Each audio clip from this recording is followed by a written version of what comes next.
Park Preschool focuses on early intervention for all of our students. And when you work with students that are ages 3 to 5, we focus on all areas of development, not just academics. But my favorite part about Sutter Park is that we're an inclusive environment. And so that means all of my speech therapy can happen anywhere that kids are in preschool. It means it happens in the classroom, it happens at snack time, and it happens at motor time, or recess, which is the kids' favorite part of the day.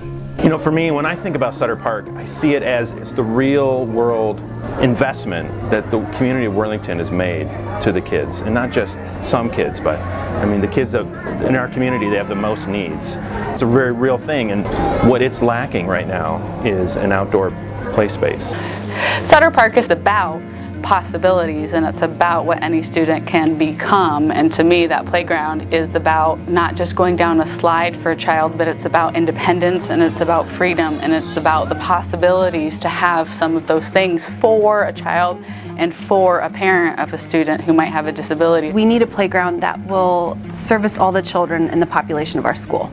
So we want to create a safe environment that every child can enjoy no matter what. If they're in a wheelchair or they have sensory issues, like every child can go and enjoy and play and be outside and do what kids should do at this age, which is play. An all-inclusive playground is huge. When you're talking about inclusivity, not only are you allowing more peer interactions because they're able to access the same equipment as their peers, they're not kind of left on the sidelines. Nobody wants to see their kid on the sidelines. I also think that it fosters independence. Having an inaccessible space kind of forces this helicopter behavior from the adults around the child. And it's hard to make friends, it's hard to explore when you've got your teacher or your mommy, you know, holding you or facilitating every aspect of your play. I think it's important because we need a space where all of our children can come together and play. We have such a broad range of skills in the gross motor area that we need something that is accessible to all of our kids. The children need to be able to be outside and play, and even children that have different disabilities, they need to be able to play outside just like everybody else. I just think it'd be like a dream to be able to have a playground that would have the swings, the tramp, all the sensory friendly stuff would be here where we could access it outside of school time. I think is even better because it's a continuation of classroom, almost a continuation of therapy. Right now we're not able to go outside of the building because the mulch bothers the hands and their knees. And I'd love to see a surface that's accessible to those two little kids, in addition to materials that they can access. We don't have a lot that's working for them right now. So Cameron is 5 and he has autism. So what that means for Cameron is that he doesn't really have a great understanding of danger versus safety.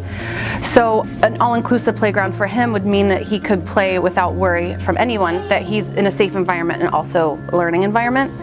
And sometimes that's the first time we see that communicative intent that we don't see other times. That might be the first time a kid says, "Ready, set, go," and they say their first word, or maybe it's the first time they invite someone else to play with them. Having that inclusive outdoor space really kind of stands as a welcome sign to kids who come, because it's, you know, they see that, and I know my son personally, when he sees a ramp, he knows this place is for me. It's not just the use, it also is a symbol of what this place stands for too. Our philosophy is inclusion, and having an environment where everybody feels included, no matter what their differences are.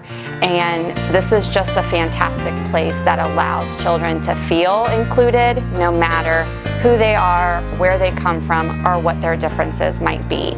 I think Sutter Park has such an inclusive environment. When you walk in the door, you feel kind of this welcoming. You know that your child, regardless of ability or, you know, their background or where they come from, is going to find a place here. Sutter Park is like a family. So they've helped me raise my son, they've taught him, helped him grow, helped me grow as a mom. I've made friendships, and it's just been a wonderful part of our lives. And Jack was born with a genetic condition called Williams syndrome, which is really, really rare. And Williams syndrome children often have learning delays, physical disabilities, but Since he's been here, it's 2 years now, and we've just seen him really blossom and grow, and just his personalities come out, and the learning that we've seen has really been phenomenal.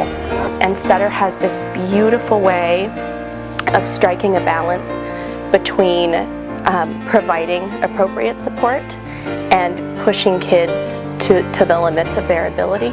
We as a community value everyone, and we want to develop everyone. And I think that outdoor play space is an important part of that. It's not just a place for a child, but it's a place for a family to come, and it's a place for parents to feel like they're welcomed and included and part of a community and part of teachers and therapists that are going to help their child reach their fullest possibility and potential.